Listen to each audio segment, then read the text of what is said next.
हे दोस्तों, आज मैं आपको बताऊंगा एक की रीजन क्यों कुछ ही लोग बहुत अमीर बन पाते हैं और क्यों ज्यादातर लोग गरीब या फिर मिडिल क्लास रह जाते हैं। रॉबर्ट नाम का एक लड़का था जिसके 2 बाप थे।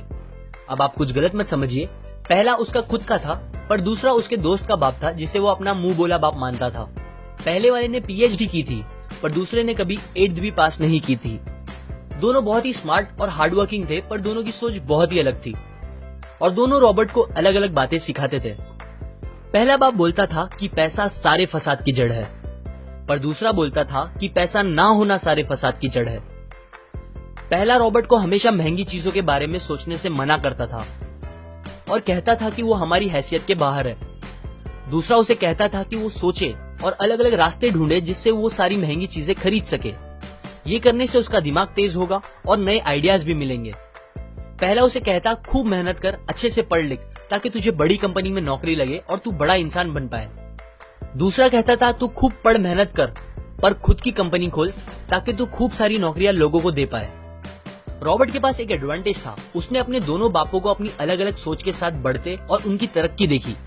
उसने अपना दिमाग लगाया और अपने दूसरे बाप की बातें मानी और फॉलो की, जो कि बाद में मायामी फ्लोरिडा का सबसे अमीर इंसान बना और उसकी सिखाई बातों से उसने खुद करोड़ों कमाए, जबकि उसका पहला बाप जिंदगी भर गरीब रह गया। सबसे इंपॉर्टेंट बातों में से एक बात जो रॉबर्ट ने अपने अमीर बाप से सीखी वो थी फाइनेंशियल लिटरेसी, जिसका मतलब है एसेट्स और लायबिलिटीज के बीच का डिफरेंस जानना।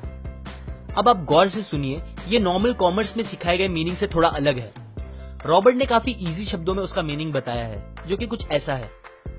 एसेट्स कोई भी वो चीज होती है जो आपको पैसे बना के दे या फिर आपके जेब में पैसे डाले, और लायबिलिटीज वो चीजें होती है जो आपके जेब से पैसे ले ले या आपके पैसे खत्म करे। अमीर लोग इसीलिए अमीर होते हैं बिकॉज वो अपने एसेट्स बनाते हैं, जबकि मिडिल क्लास लोग बस लायबिलिटीज पे खर्च करते हैं। मिसाल के तौर पर रमेश और सुरेश नाम के 2 दोस्त थे। दोनों सेम पोजीशन और सेम सैलरी पे काम करते थे। जब भी उन्हें सैलरी मिलती, रमेश अपनी सैलरी से नए कपड़े, नए गैजेट्स, नया फोन, बाइक या कार ऐसी चीजें खरीदता था जो उसे अमीर जैसा फील कराती थी। पर वो ये नहीं समझता था कि ये सारी चीजें लायबिलिटीज है जो उसके पैसे उससे ले रही है, ना कि बस जब वो उन्हें खरीदता है तब, बल्कि आगे भी मेंटेनेंस वगैरह के लिए, जिसकी वैल्यू वक्त के साथ कम हो जाएगी और ना ही वो उससे आगे कुछ पैसों का प्रॉफिट देगी। बट सुरेश ऐसा नहीं था। वो ये सारी चीजें नहीं खरीदता था जब तक कि उसके लिए बहुत जरूरी ना हो वो चीज खरीदना।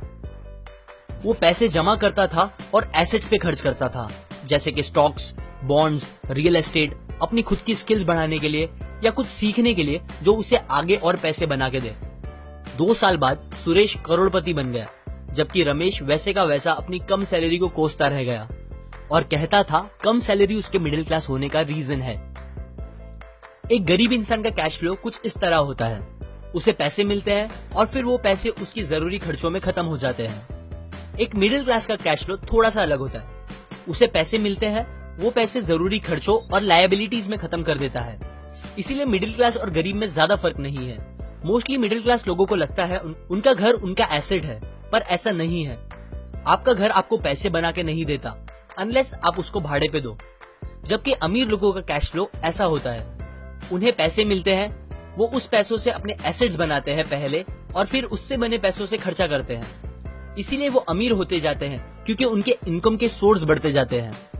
अगर आपको अमीर बनना है तो ये बात याद रखें अच्छे से। इस बात से फर्क नहीं पड़ता कि आप कितना कमा रहे हैं, बल्कि आप उन पैसों को कैसे और कहां खर्च कर रहे हैं, ये इंपॉर्टेंट है।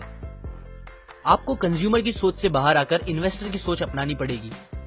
लोग कंप्लेन करते हैं उनकी खराब कंडीशन का रीजन उनकी कम सैलरी है और सैलरी बढ़ेगी तो वो आराम से रहेंगे, पर प्रॉब्लम ये है कि इनकम बढ़ने के बाद लोगों के खर्चे ज्यादा बढ़ जाते हैं, क्योंकि ज्यादा पैसे ज्यादा अच्छी चीजें खरीदने पे मजबूर करता है, जैसे कि एक बेहतर फोन, कार, घर, जो कि सब फिर से बस लायबिलिटीज है जो आपको कभी अमीर बनने नहीं देगी।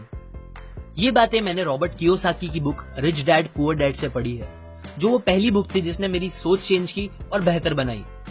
अगर आपको ये बातें अच्छी लगी तो लाइक करें, अपने व्यूज कमेंट करें और फाइनली सब्सक्राइब करें। मैं आपको ऐसी काम की बातें जो मैंने दुनिया के कुछ सबसे समझदार लोगों से सीखी है शेयर करूंगा, जो आपको सक्सेसफुल बनने में मदद करेगी।